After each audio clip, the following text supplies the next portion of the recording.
Hi mga idol! Bago tayo magsimula, isang paalala muna. Ang kwentong ito ay isang fanfiction lamang na isinulat ni Breaker Dreamer at wala ito sa tunay na kwento ng slamdunk o anime. Tayo na, simulan na natin.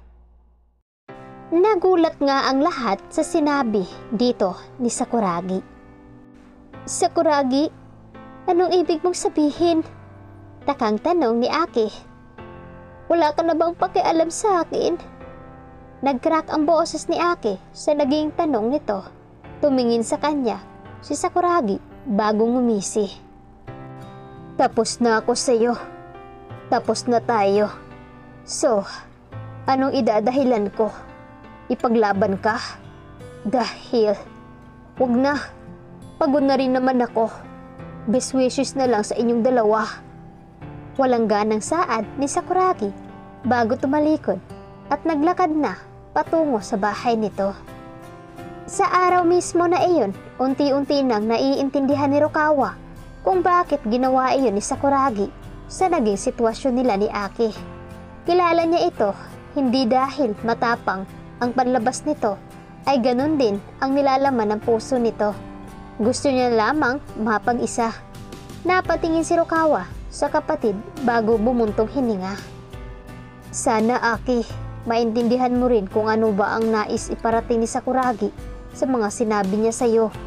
Kung talagang mahal mo siya, malalaman mo kung ano ba ang totoo sa piki lang. Anas ni Rukawa sa isip niya bago naglakad na rin paalis. 5 years later. Anak, sigurado ka bang uuwi ka na sa Pilipinas? Malungkot ang tono ng boses ng ina nang itinanong iyon sa anak na si Aki. Ma'am, it's been 5 years na po ang nakakalipas. Kailangan ko rin naman pong bumisita sa bansang kinakalakihan ko. And si Daddy din, gusto ko siyang makita. Sumimangot ng gusto ang mukha ng ina ni Aki dahil narinig na naman ito ang tungkol sa ama. Anak naman, ilang beses ko rin bang sasabihin sa iyo na huwag mong banggitin sa harapan ko ang magaling mong tatay. Siya ang may kasalanan kung bakit nagkahiwalay tayong dalawa. Giit ng ina kay Aki. Tinigil naman ni Aki ang paglalagay ng gamit sa kanyang bag bago nilapitan ng ina nitong hindi maipinta ang mukha dahil sa inis. Ma'am, I'm so sorry, okay? Hindi ko na po ulit babanggitin si Daddy. Nag-aalala lang naman po ako dahil sa nangyari 4 years ago. Natigilan ng ina ni Aki na makita malungkot ang anak nito. Bumuntong hininga ito bago hinila ang anak at niyakap. Now, sweetie, galit pa rin talaga ako sa daddy mo dahil sa mga nangyari. Nag-aalala lang ako na baka anong gawin niya sa iyo sa oras na bumalik ka sa Japan. Halata sa boses nito ang kaba habang ini-imagine ang senaryo na imposible namang mangyari. Ma'am, hindi na po iyon magagawa ni Daddy sa akin. Beside, kasama ko rin naman si... Naputol ang sinasabi ni Aki nang biglang may tumama sa kanyang hita na bola. Tiningnan niya kung sino ang salarin nun. Automatic na napangiti si Aki at ang ina nitong si Akira na makita ang mag 5 years old na batang lalaki. Saki, baby, come here. Tawag ni Akira sa kanyang apo.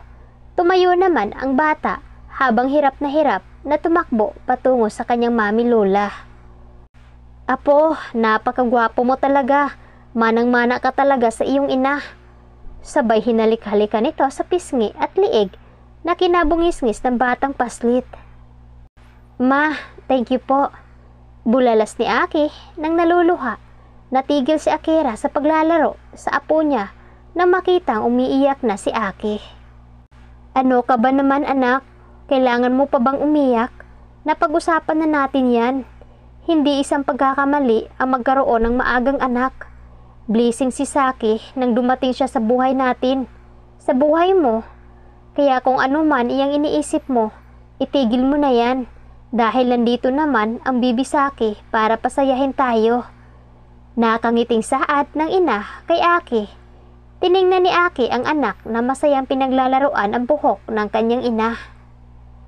Tama ka, Mami. Kung hindi mo siguro ako nakita that time, marahil nakaalis na kami ni Daddy at kailanman ay di na nakakabalik. Salamat, Mami, dahil itinakas niyo ako ni Kuya Rukawa at tumungo sa probensya. Kung hindi niyo siguro ginawa iyon, hindi mabubuo si Asaki. May ngiting saad ni Aki, bagamat napakatamis ng ngiti nito. Makikita mo pa rin na may bahid ng kalungkutan ang kanyang mga mata. Ma, miss na miss ko na ang tatay ni Asaki. Naluluhang saad ni Aki. Naiiling naman ang ina ni Aki bago bumuntong hininga. Anak naman, ikaw na rin mismo ang nagsabi na itinakwil ka na niya, di ba? Kagustuhan man ninyo ang nangyari o hindi, ang mahalaga na buo nyo si Saki. Kung talagang para kayo sa isa't isa, wala magagawa ang ibang tao na humadlang sa inyo, kundi ang tanggapin kayo sa huli. Anas ni Akira sa anak, natahimik si Saki at hindi na nagsalita pa. Sakuragi, kumusta ka na?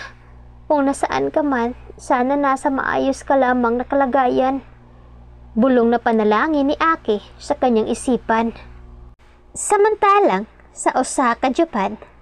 Jun, saan punta mo? Bakit parang galit na galit ka na naman? Kahapon ka pa ganyan. Natatawang saad ni Hazimi kay Jun. Hulaan ko, nagkasagupaan na naman kayo ni Sako, no? Alam mo namang hindi ka mananalo doon eh. Batak na batak sa trabaho yun. Anas ni Sokomo na kaibigan ni Jun at Hazimi. Tas, alam ko naman iyon. Tanggap ko naman na simula pa lang na mas magaling siya kaysa akin. Pero bakit kailangan lahat ng babae dito sa Osaka gustong gusto siya? Bakit? Dahil ba siya na ang pinakamayaman na tao sa buong city na to? Singhal na saad ni Jun. Nagatinginan ang dalawang kaibigan nito sa isa't isa bago sabay na tumawa. Boysit ka pre, kaibigan natin ang kinaiinggitan mo, si Sako, bago siya naging mayaman dito sa city natin. Marami na muna siyang pinagdaan ng hirap, tayo. Wala naman tayong goal noon eh. Gusto lang natin magbulakbol at mambabae. Pero nang dahil sa kanya, nagkabisnes tayo, di ba? Lumakas loob natin dahil sa kanya. He inspired us to be a good man. Always remember that, Jun. Ani Sokomo kay Jun na natahimik at hindi na nakaimik dahil sa pagsiselos na nararamdaman niya para kay Sako. Pasensya na mga pre, naiinggit lang talaga ako sa kanya. Napaka-powerful niya na. Sa bagay, kahit naman siguro magustuhan siya ng lahat ng babae dito sa Osaka, wala pa rin naman siyang nagugustuhan ni isa. Nakangising saad ni Jun, naiiling na lamang ang dalawa bago ito tinulak palakad. Tara na nga, kailangan na natin pumunta sa meeting place natin. Sigurado ako na kanina niya pa tayo hinihintay. Ayoko namang masabihan ulit ni Sashi na makupad dahil sa kakasama ko sa inyo. Ngising pangaasar ni Hazimi sa mga kaibigan. Sabay na umatungal ang dalawa kaya mas natawa si Hazimi sa reaksyon ng mga ito. Dahan pre, ang layo pa natin pero kitang-kita na ang nakakalulang kumpanya ni Sako. Bulalas ni Sokomo na tila naningning ang mga mata. Hay nako, ewan ko sa'yo, Sokomo. Ba't di kaya ayain ulit natin si Boss Sako na maglaro ng basketball ulit? Sure ako na hindi yun marunong dahil never pa naman natin nakita siyang naglaro. Ngising suggestion ni Jun. Oo nga no, sige, tanungin mo mamaya. Tutal, ikaw na nakaisip niyan. Nguwing laban ni Hazimi pabalik kay Jun na ikinatawa ni Sokomo.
Ano nga kaya ang nangyari noon nila Aki at Sakuragi? Kaya ito ang dapat nating aabangan mga fam sa susunod natin na episode. Maraming salamat. God bless.